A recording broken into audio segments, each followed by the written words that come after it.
আসসালামু আলাইকুম। 11তম BCS math প্রিলিতে আসা 16টি প্রশ্নের শেষ 6টি প্রশ্ন নিয়ে আমরা বিস্তারিত আলোচনা করব।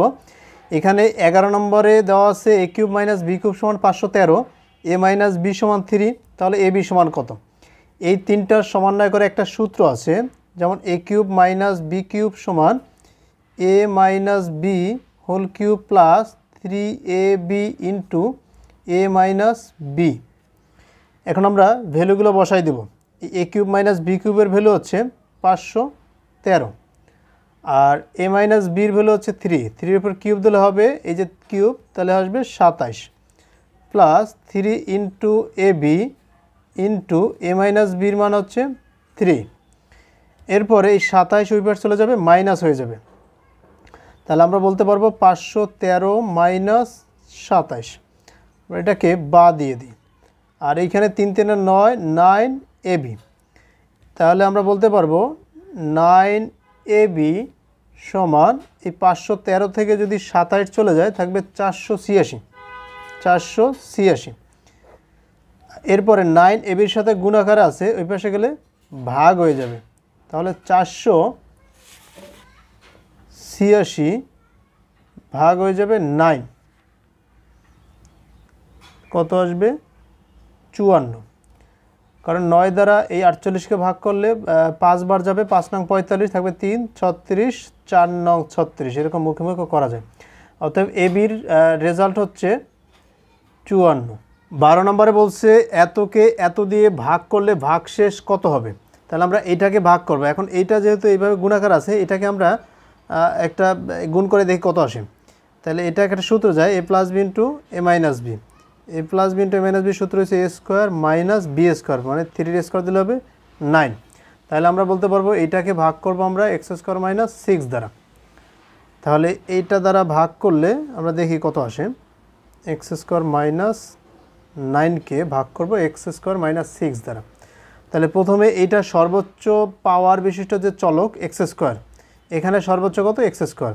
এই এক্স স্কোয়ার দিয়ে এই এক্স স্কোয়ারকে ভাগ করব, তাহলে কত আসবে? 1 দিয়ে এই দুইটাকে গুণ করব। এক্স স্কোয়ারকে গুণ করলে হবে এক্স স্কোয়ার, মাইনাস 6কে গুণ করলে মাইনাস 6।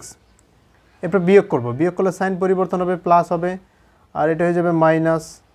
এই এক্স স্কোয়ার কাটাকাটি যাবে, মাইনাস 9 আর প্লাস 6 মাইনাস 3।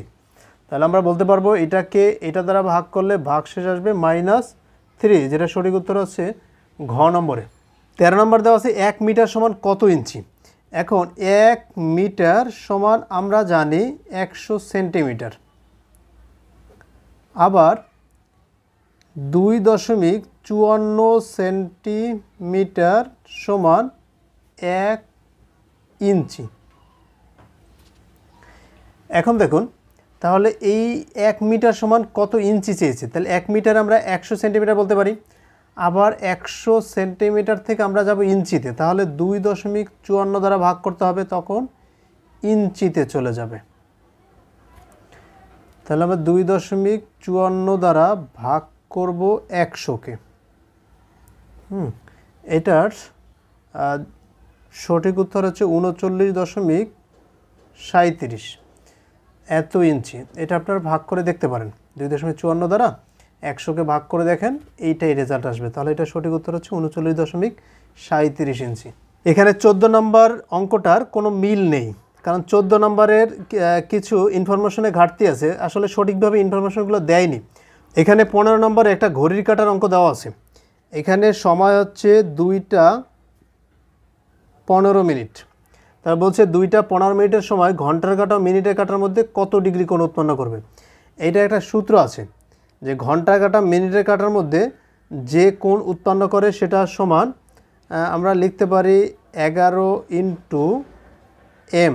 এই এম মানে হচ্ছে মিনিট, কত মিনিট, এটা থেকে বিয়োগ করে দেব 60 ইন্টু 2, তারপরে ভাগ করে দেব 2। এই মডুলাস দেব, মডুলাস দেওয়ার মানে হচ্ছে প্লাস আসলেও প্লাস আর মাইনাস আসলেও প্লাস। এরপর এটাকে আমরা ক্যালকুলেশন করব।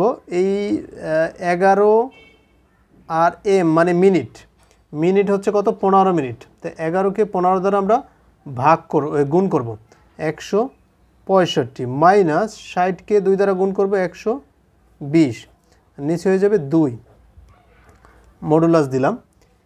এরপরে 165 থেকে 120 বিয়োগ করলে আসবে 45, এখানে আসবে 45 আর এখানে আসবে 2 ডিগ্রি। এই 45কে আমরা যদি 2 দ্বারা ভাগ করি তাহলে 22.5 আসবে, 22 সমস্ত 2 এর 1, এটা ডিগ্রি। তাহলে এটার সঠিক উত্তর হচ্ছে খ। এভাবে এই সূত্রটার সাহায্যে যে কোনো সময় দেওয়া থাকুক, ঘন্টা কাটা এবং মিনিটের কাটার মধ্যবর্তী যে অ্যাঙ্গেলটা তৈরি হবে সেটা অনায়াসে আমরা একদম ইজিলিভাবে বের করে ফেলতে পারবো। 16 নম্বরে একটি সরল দেওয়া আছে, এটার মান বের করতে বলছে। এই সরলের ক্ষেত্রে আমরা জানি আগে এর কাজ করতে হয়, তারপরে ভাগের কাজ, গুণের কাজ, এরপরে যোগ বিয়োগ। তাহলে এখানে যেহেতু ভাগ গুণ এর আছে, তাহলে আমরা আগে এর কাজ করব। তাহলে উপরে ভাগ আছে, গুণ আছে, আমরা ভাগের কাজটা করে নিই।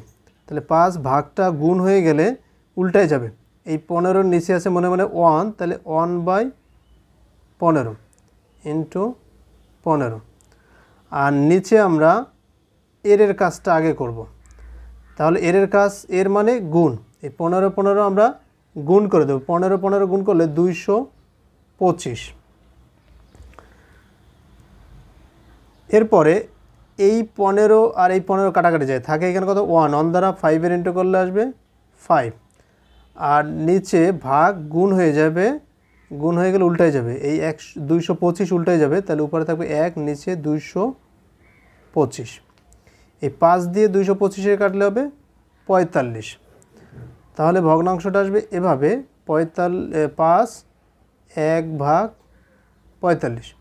আমরা জানি সমানের সোজা এইভাবে দাগ থাকলে নিচে যদি কোনো ভগ্নাংশ থাকে তাহলে নিচের হর উপরের সাথে গুণ হয়ে যায়, আর নিচে 1-এর কোনো ভ্যালু নেই, কারণ 1 দ্বারা ভাগ করলে তো ওই রাশিটাই আসবে। তাহলে 5 ইন্টু 45, তো 5 দ্বারা যদি আমরা 45কে গুণ করি 225 আসবে। তাহলে আমরা বলতে পারবো যে এটার সঠিক উত্তর হচ্ছে, এই সরলটির সঠিক উত্তর হচ্ছে 225।